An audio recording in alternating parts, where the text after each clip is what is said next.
Hello दोस्तों, स्वागत है आपका एक और नई वीडियो में। आज हम जिस विषय पर बात करने वाले हैं पीओ परचेज ऑर्डर और इसके अगेंस्ट में कुछ परफॉर्मा इनवॉइस भी आता है। इस चीज़ के बारे में बात करते हैं। सबसे पहले मैं आपको बताता हूं, आपने कई जगह सुना होगा पीओ कोई बोलता है, कोई परचेज ऑर्डर बोलता है, पर पीओ परचेज ऑर्डर की शॉर्ट फॉर्म ही है।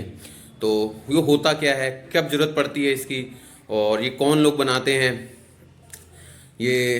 तो सबसे पहले मैं आपको बताता हूँ, जब हम कहीं काम करते हैं या कहीं हमारी कोई फर्म है, हम फर्म की अकाउंटिंग करते हैं, तो हमें कोई माल मंगाना है या हमें कुछ काम करवाना है अपनी दुकान पे या अपने गोदाम पे या कहीं भी कोई काम करवाना है, या हम कोई माल मंगाने वाले हैं, तो इसके प्रोसीजर क्या होता है। हम पहले बात करते हैं उससे, वो हमको एक कोटेशन देता है।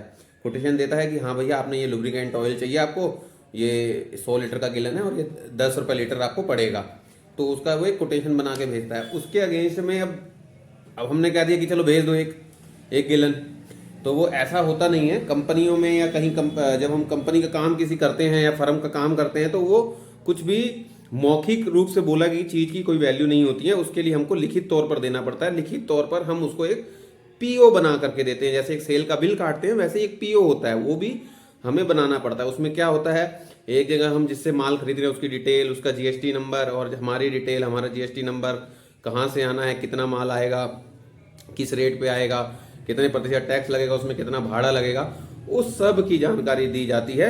उसको परचेज ऑर्डर बोलते हैं और ये हम उसको साइन करके मोहर मार करके भेज देते हैं मेल के द्वारा या कुरियर के द्वारा।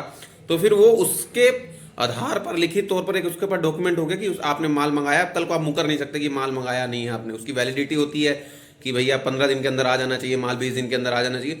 तो वो अगर माल भेजेगा तो आप मुकर नहीं सकते कि आपने माल नहीं मंगाया। तो वो एक क्या कहते हैं, लीगल डॉक्यूमेंट हो जाता है। तो उसके अगेंस्ट में वो माल भेजता है। इसको परचेज ऑर्डर बोलते हैं। फिर वो जब माल आ जाता है तो फिर हम उसकी पीआई बनाते हैं, परचेज इनवॉइस। पहले जीआरएन करते हैं, फिर पीआई बनाते हैं। वो बात की बात है, हम परचेज ऑर्डर की बात करते हैं। कुछ बोलते हैं इसको वर्क ऑर्डर। वर्क ऑर्डर कैसे, मान लीजिए हमें कोई माल नहीं मंगाना है, कोई काम करवाना है। समझ लीजिए कोई बिल्डिंग बनवानी है या एक दीवार टूट गई है वो बनवानी है, या कहीं पेंट करवाना है, तो वो कोई मटेरियल तो हम थोड़ी मंगा रहे हैं, वो अपना लेके आएगा। तो उसका वर्क ऑर्डर देते हैं हम उसको कि हाँ इतनी दीवार है, हम तेरे को इतने लाख रुपया देंगे, इतने इतने ये सब लगेगा, तो इतने दिन में कंप्लीट होना चाहिए। तो ये उसको वर्क ऑर्डर बोलते हैं। तो ये हो गया वर्क ऑर्डर। परचेज ऑर्डर मैंने आपको बता दिया था। एक होता है परफॉर्मा इनवॉइस। परफॉर्मा इनवॉइस क्या होता है, जैसे मान लीजिए किसी को हमने पीओ दिया, अब वो कहता है कि नहीं भैया मैं एडवांस माल लूँगा आपसे, एडवांस में पेमेंट लूँगा, तो तभी मैं माल यहाँ से भेजूंगा। जैसे आपने दिल्ली माल मंगाना है, लखनऊ से मंगाना है, तो क्या मैं ऐसे नहीं भेज रहा, मेरे को एडवांस पैसा चाहिए, आपको मैं जानता जुनता तो हूँ नहीं, तो आप एडवांस पैसा देंगे तब मैं माल निकालूंगा यहाँ से। आपने लिखित तौर पे एक डॉक्यूमेंट भी दे दिया कि भैया ये लिखित तौर पर ले ले और अब माल भेज, तो आपको मैं पैसा जब भी जो भी शर्त होगी उसके। लेकिन वो काम, उनकी शर्तें यही हैं कि हम नगद पे काम करते हैं, एडवांस पेमेंट पे काम करते हैं। तो फिर आप कैसे पेमेंट करोगे, कितनी पेमेंट करोगे, तो आपको तो पता नहीं है, क्योंकि अभी माल तो आया नहीं है आपके पास। तो आपने मान लो 100 लीटर का ऑर्डर किया, तो उस पर टैक्स भी लगते हैं, भाड़ा भी लगता है, तो आपको पता नहीं है कितना कितना क्या लगेगा। तो आप कैसे पेमेंट करोगे माल मंगाने के लिए। तो वो उधर से एक बिल काटता है अपना सेल का, मतलब सेल का प्रारूप होता है वो। सेल का बिल नहीं आप उसको कहोगे, सेल के बिल की तरह एक बिल बना करके देगा, जिसका कोई अस्तित्व वैसा नहीं है कि उसने बिल काट दिया है। तो वो बिल बना करके देगा कि मतलब ये एक बिल का रूप है, ये ऐसा आपके पास सेल का बिल आएगा, इतने रुपए का आएगा, डमी बिल हो जिसे कह सकते हो। तो वो वहां से बना करके देगा, इतने किलो माल, ये रेट, ये इतना इतना इस पर टैक्स लग जाएगा, इतना आपका भाड़ा लग जाएगा, और जोड़ करके आपको बिल भेज देगा कि ये लो ये बिल है, इसकी 500 रुपए की पेमेंट बनती है, ये 500 रुपए की पेमेंट आप मेरे अकाउंट में डालो, तो मैं यहाँ से माल निकालता हूँ। वो होता है परफॉर्मा इनवॉइस। ठीक है जी।